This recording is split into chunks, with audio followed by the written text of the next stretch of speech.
Pogruok e paro mabende osebedo kanenore e kind ker Uhuru Kenyatta kod jalupne William Ruto. Pogruok mabende giwacho ni kideke kelo luoro e piny Kenya mangima.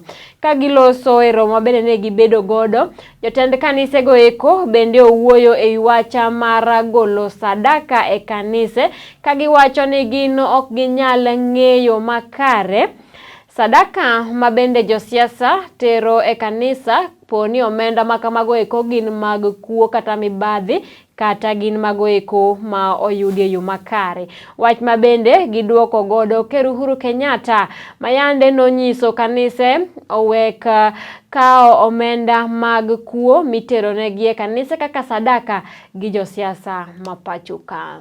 Watu wanatafuta kura, ni kitu muhimu sana tuchunge yale maneno tunatumia.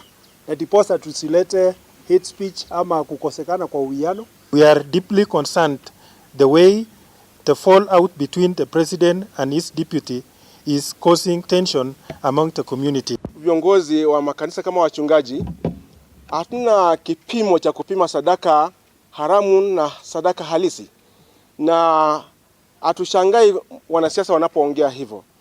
Kwetu ni kwamba mtu anapokuja na sadaka kanisani, kazi yetu ni kuiombea. Hiyo ni dhabihu, sio pesa tena. Kwa hivyo tuna regret kwamba rais wetu mpendwa aliweza kuongea hivyo, na tunamshauri tu kwamba ni vema aepuke mambo ya kuweza kuonyesha kidole wachungaji katika taifa.